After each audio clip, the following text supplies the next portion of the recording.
Yay, we're ready to go. Okay, y'all, you get up and you're like, I know I need to do some loading or something that everybody's talking about, and you just don't know what to do. Here's what you do.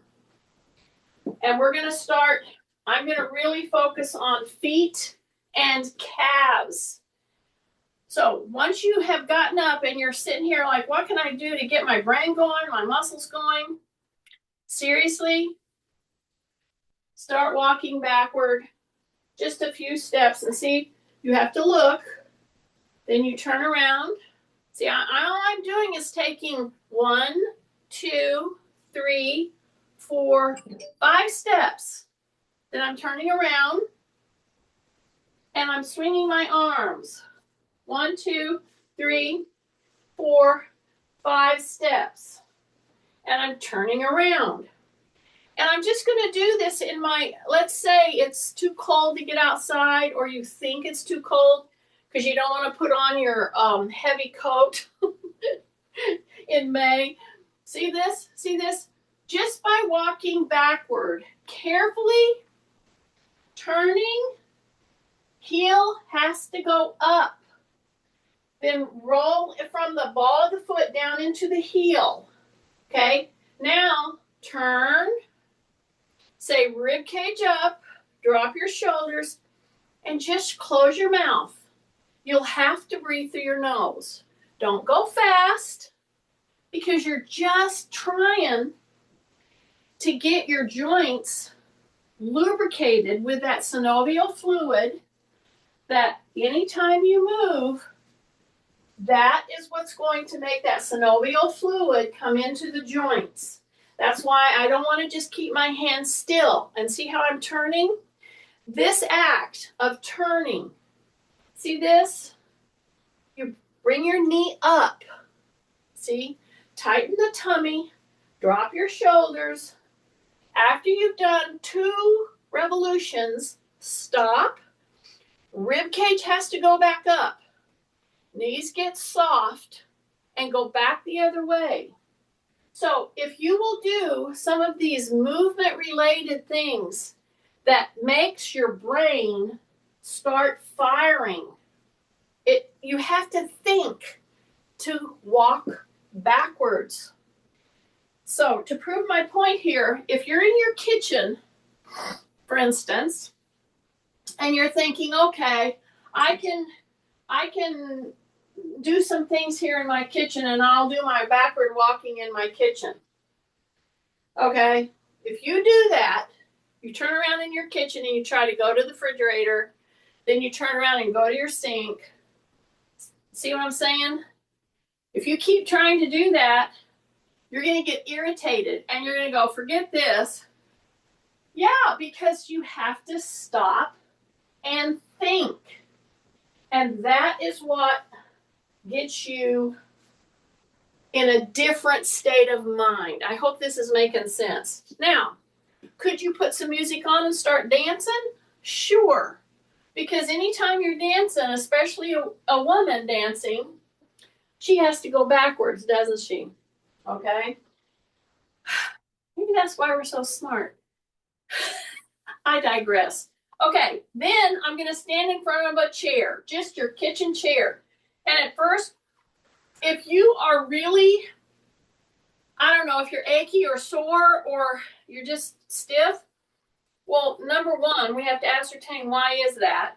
But number 2, that's why I encourage you that when you're going to sit, just put your little pad on your chair to start with and take a wider stance. Put your hands in a V. Say rib cage up. Then you're going to soften your knees, swing the butt back into a hip hinge, drop down, and roll into that chair. Then you're going to come right back up. Okay? And we're just going to go down to a count of 4, 2, 3, 4. And then when we come up, it's going to be a little quicker. See this? Squeeze the quarter right now. That type of muscle work in the process of sitting, See, I just hesitate right there at the bottom. Why do I do that? Because we're doing some of the first moves of the morning, okay? And you've got to get your muscles to give your brain the message that, frankly, you're not dead yet. I hope you're laughing. Swing, come down, keep your chin tucked. Don't let those knees come in. Hold it down here. Count 1, 2, 3, 4. Start to feel it right in here. Then sit. Okay? I don't want to put too much, but I do want to start the process. And if you even do 3 to 6 of these, as we did the backward walking, we did 3 to 6 passes. Drop your shoulders, swing the butt back, hold it right down here, hold it right down, keep your knees open. Breath, hold, roll into it. After you've done about 3 to 6 of an elevated sit to stand, and I'm really serious about suggesting for the first, I say 3 to 6, it could even be 10. Sit downs, sit to stands, that's enough to start changing your body chemistry, because a moving body, an exercise body, turns into a different mechanism, turns into a different machine than a body at rest. And that should sink deep into your head, okay? Because you start changing, but you have to give your body a chance to change. People get into trouble when they don't. See, I took that out now. Oh, by the way, right here, I am going to use your leg weights a little differently than you're normally used to it. Most of you have leg weights that you got from me, or you had on your own. Okay, so here I am. I'm going to start to rotate my arms. So this is a quicker action. While I'm rotating my arms back and forth like a little fan, my thumbs are inside.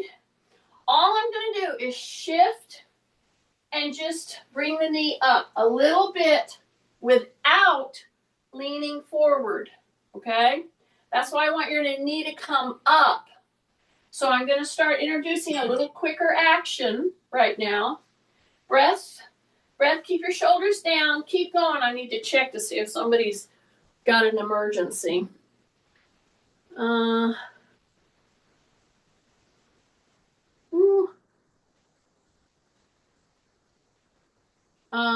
I don't know. Tim is having a hard time getting in. I don't know. Anyway, sorry about that. So I hope you've been doing this. So do not roll forward. Now turn the thumbs out. Okay? Here I go. Same thing. I'm just bringing that knee up. Take a breath. Take a breath. So if you notice, everything until now, except the backward walking, was my feet were pretty grounded, right? Okay, when you start to bring one leg up, then the other leg up, so it's alternating, and I've been to the side, so you'll see that I'm coming forward with my knees. See that? Yeah, my thumbs are out. I'm keeping my arms very low, okay? Drop your shoulders. Take a big breath, big breath, big breath, breath, tight tummy, tight tummy, tight tummy, tight tummy. Okay, this little move that we're doing with just an elevated knee, bringing our foot up, forcing ourselves into a split second, one-legged stance. That's why these moves, y'all, right here, are so valuable, because you're doing that all-important one-legged standing. And right now, I'm not making you hold it. I'm just saying get your knee up off the ground and think about your posture. Keep your arms going. Don't stop. Drop your shoulders. This is a straight arm move, because this move is coming from your shoulders, because we're warming the joint. by doing this. Rotational. Thumbs are out, rib cage is up, breathing through the nose. I'm bringing those knees up. And when your foot hits the ground, and I don't know if you've noticed this, but I have socks on this morning. I'm doing this whole thing barefooted. You may not be able to do that. It takes work to get your foot strong enough to be able to do some of the movement patterns, even through my class, barefooted. Yeah, and a lot of it, sometimes you'll say, I can't do that because I have bunions. I can't do that because I understand, I have all of these. But I'm working steadily at trying to strengthen my feet. Okay? Now, some of you right now have let your knee come in. Now, we'll do that sometimes, but right now I want to keep that knee tracking over my toes. See, over my foot placement. Take a big breath. Now I'm going to go out and in, and I'm going to go side to side. So, the things to start doing when you get up and you're thinking, oh man, I need to do something to get myself going this morning. I just gave you a couple of very important moves that require joint action in a different way than just walking around your house. Okay? Backward walking, sit to stands, lining up, then rotationals, and one-legged standing. There's your program to start with. Okay, now you should have started feeling that right here, right?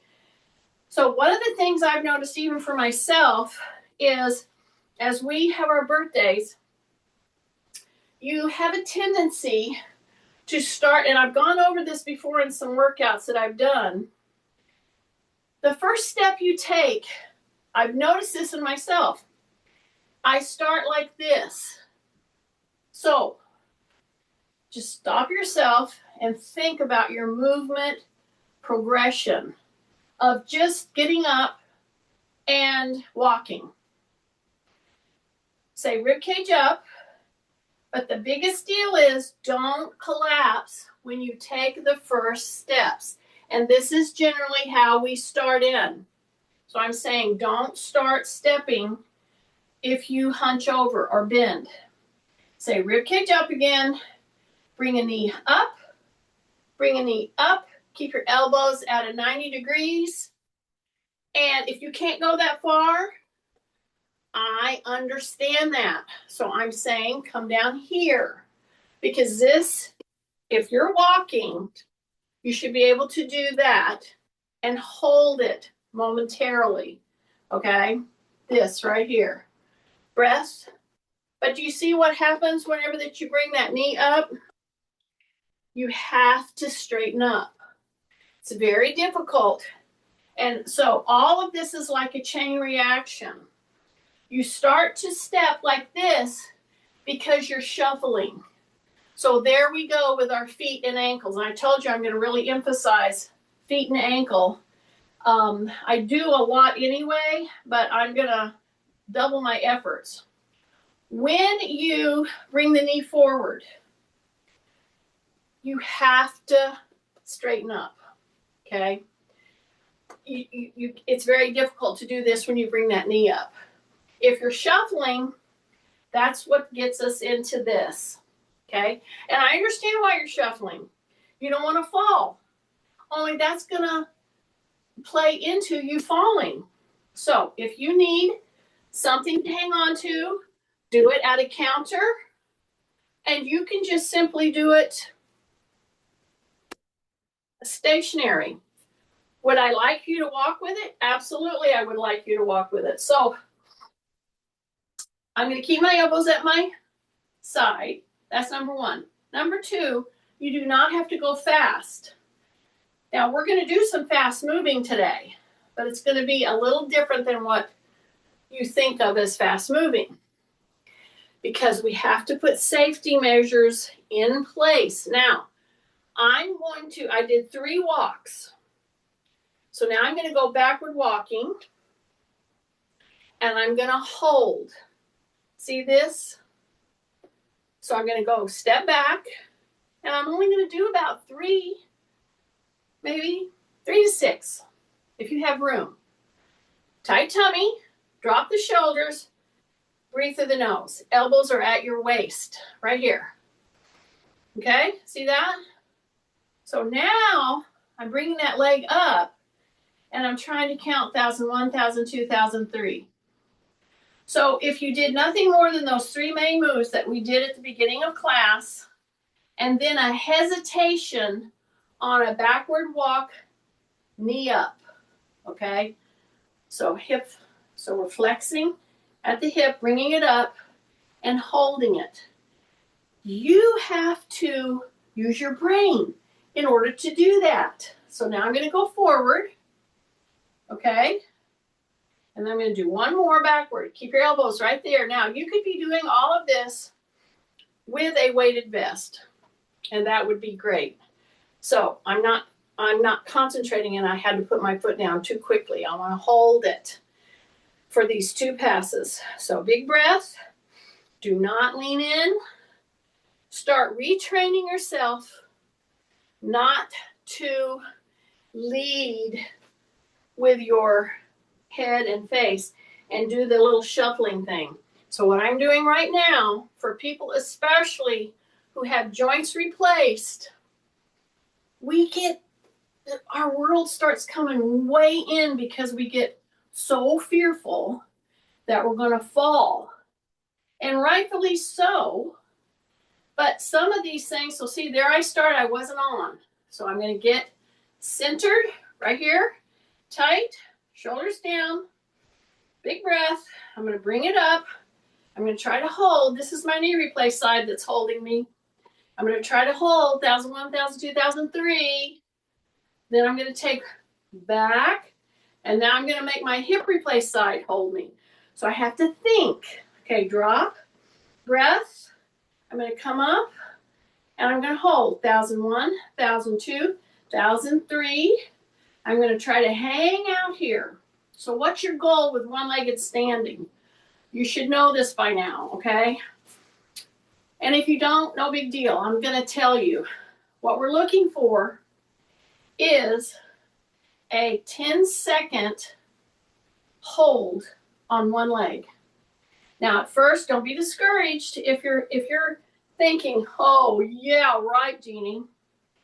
Put your hand on a chair, a little finger, a little tiny finger. See, it doesn't take much for you to really find that balance. And then use it how much ever you need to try to hang out for 10 seconds. So I did a lot to get to this point.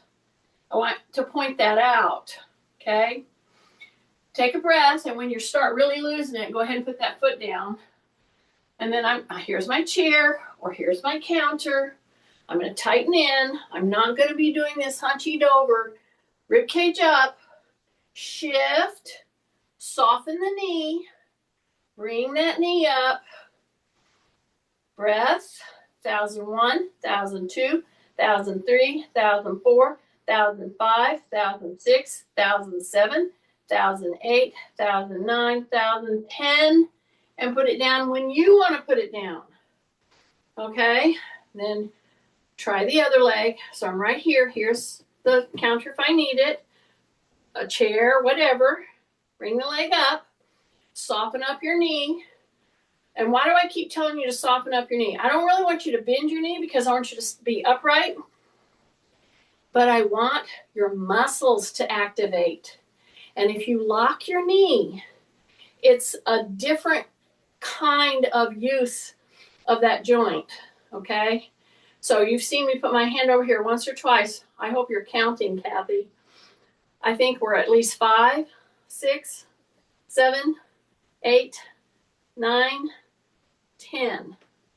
Let me tell you, if you do just what we did up to now, and you challenge yourself to do a 10-second stance on one leg, good posture, and you have a weight vest on, you are way ahead of the curve. That's what you're looking for. Okay, now I'm going to put it all together. I'm going to open up my toes, splay my toes. I'm standing right in the middle of your room. Here's a chair if you need it. I'm going to step back. Okay? I'm going to flex those toes. So right there is one of the most important moves in this whole move here. And if you have shoes on, you still can flex your toes. Hopefully by now you have a really good flexible shoe. So if you have a shoe on, so I'm bringing the back knee down. If I lean in over my toes, which that's fine, it will be from my hip. And I hope you notice that, because that is very different than rounding your back. See how I'm coming down? And then I'm going to come up. I'm going to plant my heel. See that? Take a breath. I'm going to do 3 of these. Now, I'm going to come back around to this move, and I'm going to be doing it with a weight. So right now I'm body weight. So I've just splayed my toes, and I've flexed my toes. Those toes need to move, okay? And if you have crooked toes, you need to be using toe spacers, because that will assist in keeping those toes straight. One of the biggest reasons that people start losing balance and falling is their toe issues. The strength and the flexibility of the toes. So if you have crooked toes, use toe spacers. It will really help. Okay, one more. Here we go. Knee goes down. Knee goes down. And if you had a weight vest on, double thumbs up. Breath. Breath. So you want to go down as far as you feel you can. And if you lean forward, you're leaning forward from your hip. My shoulders are still down. My chin is tucked. I'm holding it. I'm feeling this. And then you come back. You roll your heel. Roll your heel down. Don't come back and immediately stand up. Okay, so my heel is planted now. All right. Take a big breath. Drop your shoulders. And I'm going to step forward. And before I go to the other one, I'm going to take a little break. And how do I do that? I do a rotation. Just like that. I just want to rotate. Turn. But you notice that I'm not leaning way out? I'm keeping my shoulder pretty much in line with my hip and my knee. See that? Tight tummy. Drop your shoulders. And your feet and ankles are grounded, but they're absorbing and they're going through a gentle turning. So it's not going to hurt your knee. Take a big breath, and we'll swing the entire body at some point. But right now, I just want to take a little break there. Okay, and now we're going to go into the second lunge. On the second leg, I meant, not the second set of this system. We're going to come back to this with weights in just a second. So I'm standing here. I've gone through backward walking. I've gone through sit to stands. I've gone through weight shifting, right? Now I'm going to step back as far as I feel comfortable, and my heel goes down. But my toes are very splayed. They're not all squished together, okay? Now, instead of getting in this position and then you start to think, okay, I'm going to go down and rounding, that's where you want to keep your shoulders in line with your hip, see? So whether I'm here or whether I'm here, I still have that, maintain that line, okay? So I hope everybody knows that by now. So now I'm going to bend the back knee. Why do I always say the back knee when you know clearly that the front knee is bending? Because that's where our motion is going to come from, right there. So this is a step back lunge is what it is. Okay? And yes, my knees are going to go out a little bit, and they should be able to maintain over the toe type thing. And I'm going to go down as far as the back leg allows me, with my back extension. Breath, pretend you're holding something like a weight, okay? Hold, breath, hold, breath, hold, breath, come back up. Put the heel down, and we maintain that wide stance. You could step up if you needed to, that'd be fine. You have your chair here if you need it. Drop your shoulders, brace, breathe in through the nose, keep your chin tucked. Why do I tell you that? Because most people do this when they're going this. And that just puts strain on your cervical disc. So you want to stay in neutral. Ears, shoulders, hip. Bending the back knee. My toes are very flexed. I'm going to go down as far as I feel I can. Breath, breath, breath, breath, breath, breath. Hold it down there. Pretend you have weights here in your hand. Breath, and then come back. So I'm counting anywhere from 3 to 8 holds. Take a breath. One more. I'm just doing 3. Okay, heel. You get a little stretch. Good, should feel good. Then you start to rotate and bend that knee down, and you go into the splayed toes. And you might have a weight vest on, or you might have holding weights. We're going to do that for the next 3. Okay? Take a breath. Take a breath. Take a breath. Breathe through your nose. Breathe through your nose. Don't bend the back. Hold, and then come back up. And then step back. Okay? So after I've done those, I've really targeted my foot now. I've stretched the calf. I've woke these muscles up. My gluteals, my hamstrings, and my quads. Now, I'm going to go right to core work. You could get down on the ground and do this. You can have a weight vest on and do this. Okay?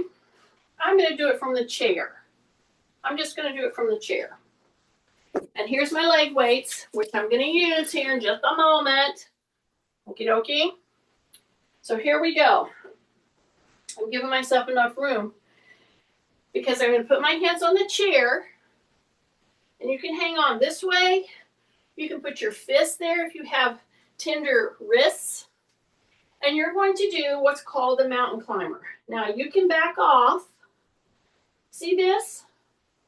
I'm not very far because my butt's up, correct? If I were on the ground right now, I would be more in a plank position. So pretend you're just doing a plank on a chair. Drop your shoulders. Now I want you to move with that plank. I want you to bring that knee up and come back. And right here, I want you to think about it. If I were with you, my hand would be right here because I want to detect any roundedness that I feel. And when I feel a roundedness, I'm going to tell you, you need to come up a bit, okay? Because you're not able to hold yourself in a really good, solid plank because, in fact, you rounded your back, okay? So soften the elbows, keep your chin tucked. I'm not going fast. I'm bringing the knee in and back. I'm keeping my shoulders down. My shoulders are over the wrists. Breath. And I'm just going to do what's called a mountain climber. Okay? When you come up and back, keep your shoulders down. And you don't let those knees cross your midline here. Breath. Don't round your back. And then if you want to go out a little bit more, you can. Go all the way out and come in and back. You do not have to go fast here. Breath. Breath. Don't round your back. Don't round your back. We got 3 more. Take a breath. Breath through the nose. It's counted 1 and 2 and. Okay? I think Kathy knows that. Breath. And step in. Right here. and come up. So I saw a notice. I get a lot of fitness, over 60 type notices. Some of you might, or you might not, I don't know. And in the list, they had 8 things that somebody needed to do to have a more healthy, vibrant life as you were having your birthdays over 60. And one of them was touch your toes. I can't tell you the number of times that I have totally cringed when somebody of a certain age comes up and says, I can still touch my toes.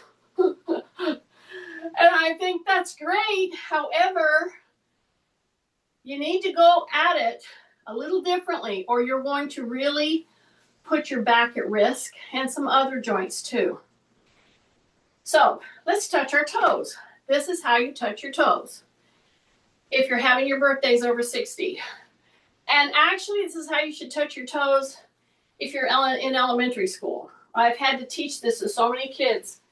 So you come down and you hang out, just like you're going to sit down. Keep your chin tucked, and then you slide your hands down to your ankles. Okay, now you're in the position to straighten your legs. And some of you might be so tight back here that you cannot straighten your legs together. You, in fact, have to do one and then the other because it's too drastic of a stretch. So keep your knees soft, bent, keep them open, tracking over your toes, drop your shoulders. Now gently, either one leg and then the other or both together, straighten your legs. And if you can't get them straight right now, that's okay. Do one at a time. But get that leg back straight. Then you come back here with your hands and you press into the heels or the foot and you come up. You just touched your toe. Okay? Now I'm going to come here and sit. And now, for me, with a hip replaced and a knee replaced, I'm going to do a modified 90-90 with your hips. Very important move. But you might have a hard time doing it down in the floor, okay, or anywhere. See how my knee is pointing down? And this is a soft chair. It'll be harder on a cushion chair because you can't slide as easy. So once I get my knee pointing down, and this is my hip replaced side, so I do have some cautions there. Anybody with replaced hips know that. And if you have an anterior versus a posterior replacement, then you have different movement cautions. But once I'm down here like this, I really don't feel too much of a stretch here. So this is where you drop your shoulders and you open from the hip. And I go back until I feel the stretch. Because see, you have a replaced joint, but you have muscles that have been messed with. So you have to be a little more careful about how you move and how you stretch. And everybody thinks, oh yeah, I'll just take a Pilates or a yoga class and I'll be fine. I won't ever injure myself. Not true. So, especially for people with joints replaced. So I'm getting quite a stretch now. See, because I've laid back, but I've laid back from the hip joint. Then I come in and release it, and I come straight here, and I drop the other knee, and I stay in a very flexed position with my toes. Okay? So here I am, and now this is my knee replacement. So now I'm going to lay back until I feel the stretch. Big breath, big breath, big breath. Hang out down here. Just push yourself back as far as you feel that you need to so that you feel that stretch. And your feet are in dorsiflexion, very, very flexed toes. This flexed toe position, and I've done it twice now, is a very important maneuver to be able to do with your toes. So while we're here, because I know that we've got limited time in here, I'm going to take a weight and I'm going to put it right over my knee. Okay, now I've got 2 of these. These I think are 5 pounds. I'll have to weigh these. I don't know. They might be more than 5 pounds. Anyway, I'm going to stack mine. If you only have 5 pounds, your calf has the capability of eliciting a lot of power. And that right there is the problem with balance, falling, and walking speed, is the power that we lose as we have our birthdays. So do you see what I'm doing right here? Some of you may have issues where you can't do body loading with your feet. Whatever is the problem with your feet. But you see, I just put, I know this is 10 pounds because 1 is 5 and 1 is 5. I think they might, I don't know, they could be 8 or 8. I have to weigh these. But you see what I'm doing? You see what I'm doing? I'm holding it here, but I'm going to put my hand over here. And I'm lifting both heels. See this? So I'm doing a heel lift, okay? Or a calf press. And I'm going all the way up and all the way up. So this is a more passive lift, if you will. I'm not being active with it like I would in a jump situation. But I've put a load here. And at first you're thinking, oh, this is nothing, because you're just feeling like, I just don't feel anything. But you stay with it, and if you come up here and really squeeze your calf with your toe in a real flexed position, and the reason I did the flex moves on my foot before I did this is to get those toes activated, okay? So see here, I'm rib cage up, I'm opened just a little bit. I'm not sitting board straight.